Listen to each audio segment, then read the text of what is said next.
व्यावसायिक अर्थशास्त्र की विशेषताओं के बाद में अब नया जो हमारे पाठ्यक्रम के अनुसार आज हम इसके क्षेत्र के बारे में चर्चा करेंगे। व्यावसायिक अर्थशास्त्र का जो क्षेत्र है बहुत विस्तृत है, क्यों इसमें सभी आर्थिक सिद्धांतों, अवधारणाओं, मॉडल्स तथा विधियां सम्मिलित होती हैं जो व्यावसायिक फर्मों के उद्देश्यों को निर्णय तथा भावी नियोजन में सहायक होती हैं। कुछ अर्थशास्त्री ऑपरेशनल्स रिसर्च की विभिन्न विधियों को भी इसकी विषय वस्तु में शामिल कर लेते हैं। सामान्यतः निम्न बिंदुओं के माध्यम से हम व्यावसायिक अर्थशास्त्र के विषय के बारे में अध्ययन करेंगे।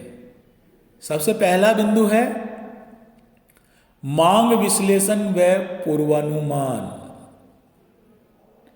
व्यावसायिक अर्थशास्त्र उत्पादन के साधनों को ऐसी वस्तुओं में बदलने का कार्य करता है जिन्हें बाजार में मुद्रा के बदले में बेचा जा सके। अगर हम अर्थशास्त्र की भाषा में उत्पादन का अर्थ देखें तो उपयोगिता के सृजन को ही अर्थशास्त्र में उत्पादन कहा गया है।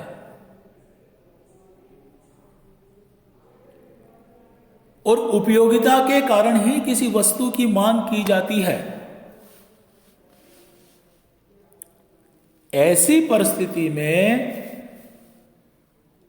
मांग का विश्लेषण एवं पूर्व अनुमान लगा करके उसके अनुरूप उत्पादन करना, उसके अनुरूप पूर्ति करना और फर्म अपना लाभ भी प्राप्त करती रहे, ये कार्य व्यावसायिक अर्थशास्त्र करता है। अतः इसके क्षेत्र में इसका जो प्रमुख बिंदु है वह है मांग विश्लेषण एवं पूर्वानुमान। अगला बिंदु है उत्पादन नियोजन एवं प्रबंध। प्रत्येक फर्म किसी विशेष उत्पादन कार्य में लगी होती है, अतः उसे उत्पादन नियोजन एवं प्रबंध करना होता है। फर्म को अपने साधनों तथा उससे उत्पादन की जाने वाली वस्तुओं को ध्यान में रखकर लाभदायक निर्णय करने होते हैं। किस प्राप्त साधन को अनुकूलतम उपयोग करके कितना उत्पादन करें, किसके लिए उत्पादन करें, इसका निर्णय लिया जाता है।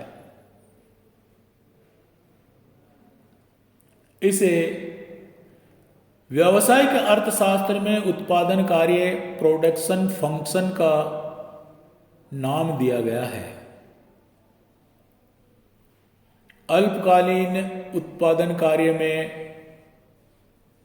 उत्पादन के नियमों एवं दीर्घकालीन उत्पादन कार्य में पैमाने के प्रतिफल, इनका सोच विचार करके निर्णय लेते हुए उत्पादन का निर्धारण किया जाता है, उसका प्रबंधन किया जाता है।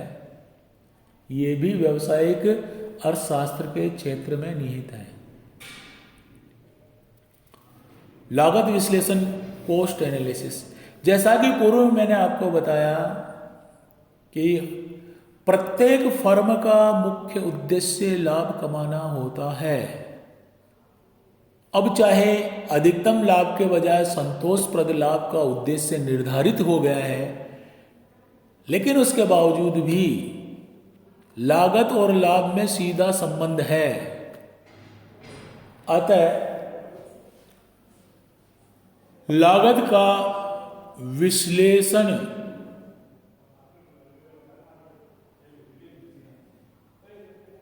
तथा नियंत्रण करना होता है। और इसमें सीमांत लागत, परिवर्तनशील लागत, स्थिर लागत आदि इन विभिन्न लागतों को कम करके ही लाभ अधिक कमाया जा सकता है। अतः लागत का विश्लेषण भी अर्थशास्त्र के कार्यक्षेत्र का एक भाग है। नेक्स्ट है मूल्य नीतियां एवं व्यवहार। मूल्य फर्म के लिए आगम होता है, अतः मूल्य का निर्धारण व्यावसायिक अर्थशास्त्र का एक महत्वपूर्ण विषय है। फर्म की सफलता मूल्य निर्धारण संबंधी निर्णयों पर निर्भर करती है। किसी भी अवस्था में हानि होने की स्थिति में दीर्घकाल में जाकर के फर्म को बंद करना पड़ सकता है। अतः मूल्य नीतियों एवं व्यवहार महत्वपूर्ण है और ये व्यावसायिक अर्थशास्त्र का एक भाग है। नेक्स्ट है लाभ प्रबंध, प्रॉफिट मैनेजमेंट। व्यावसायिक फर्मों की स्थापना लाभ कमाने के उद्देश्य से की जाती है। दीर्घकाल में फर्म की सफलता का मापन लाभ के आधार पर ही होता है। लाभ आगम तथा लागतों पर निर्भर होता है और लागत तथा आगम अनेक कारणों से प्रभावित होते हैं, जिनमें कुछ कारण तो फर्म के आंतरिक होते हैं तथा कुछ बाह्य होते हैं। बाह्य कारण ऐसे हैं जो सीधे सीधे फर्म के नियंत्रण में नहीं होते, लेकिन आंतरिक जो कारण हैं उन पर फर्म का सीधा नियंत्रण होता है और फर्म उस नियंत्रण से लागतों को कम करके आगमों को बढ़ा के लाभ में वृद्धि करता है, लाभ प्राप्त करता है। इस प्रकार लाभ का प्रबंधन भी व्यावसायिक अर्थशास्त्र के क्षेत्र में शरीक है। नेक्स्ट है पूंजी प्रबंधन, कैपिटल मैनेजमेंट। व्यावसायिक फर्म को समय समय पर पूंजी का नियोजन करना होता है।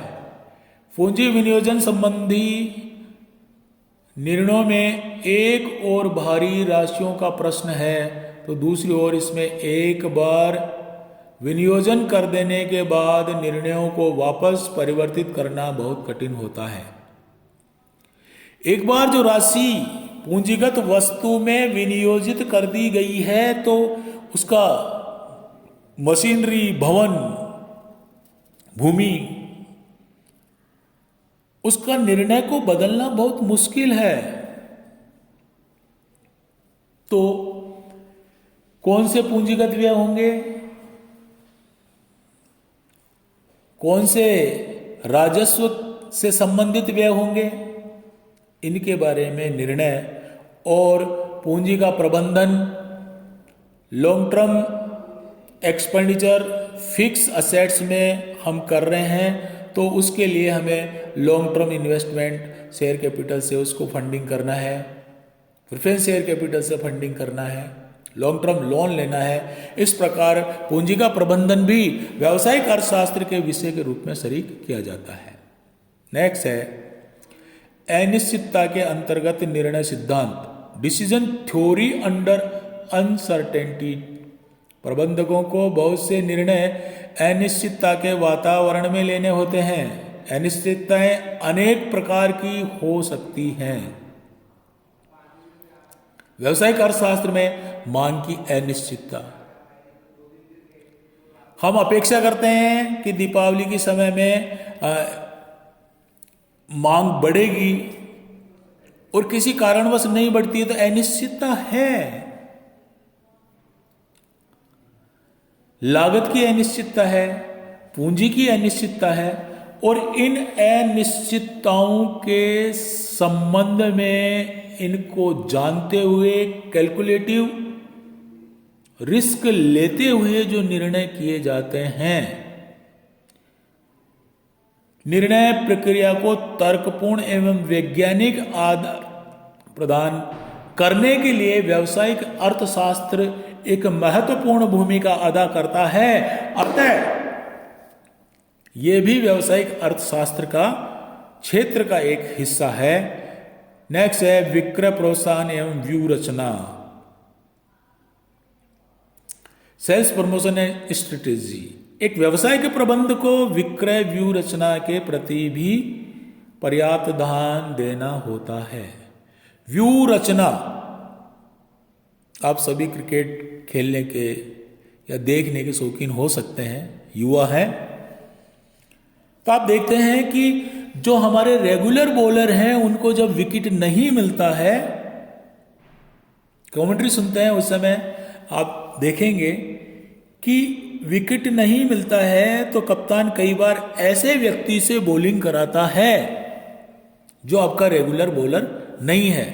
और आप देखते हैं सचिन तेंदुलकर से अगर बॉल करवाई गई और उसने पहले ही ओवर में जो है 1 विकेट ले लिया। तो जब उद्देश्यों की पूर्ति नहीं होती है, ऐसी परिस्थिति में निर्णय में बदलाव करते हैं इमीडिएट इफेक्ट से, उसे व्यू रचना या स्ट्रेटेजी कहते हैं। सामान्य रूप से अब तक इतना उत्पादन होना चाहिए था, सामान्य रूप से अब तक इतना राजस्व प्राप्त होना चाहिए था, लेकिन नहीं हुआ, तो अब क्या करें? तो क्या कारण है, क्या एक्स्ट्रा हम इसके लिए कर सकते हैं जो हमारी नीति में, हमारे जो क्रिया है, प्रक्रिया है, उसमें जो परिवर्तन करके हम उद्देश्य को प्राप्त करने की कोशिश करते हैं, वो कहलाती है व्यू रचना। तो अगर विक्रय से संबंधित हमारा जो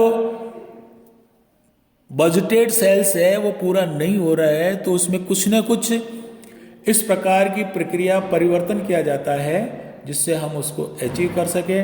तो ये विक्रय प्रोत्साहन एवं व्यू रचना भी इसका एक महत्वपूर्ण अंग है। और लास्ट में अन्य में पूर्व में ये स्पष्ट किया जा चुका है कि व्यावसायिक अर्थशास्त्र का स्वभाव व्यष्टि मूलक अधिक है, परंतु समष्टि अर्थशास्त्र भी पर्याप्त उपयोगी होती है। इसके अंतर्गत, क्षेत्र के अंतर्गत निम्न को भी हम शरीक कर सकते हैं। सरकार की आर्थिक नीतियां भी इसमें आती हैं, समष्टिगत आर्थिक घटक भी इसमें आते हैं। तो इस प्रकार से हम जो है व्यावसायिक अर्थशास्त्र के क्षेत्र के बारे में अध्ययन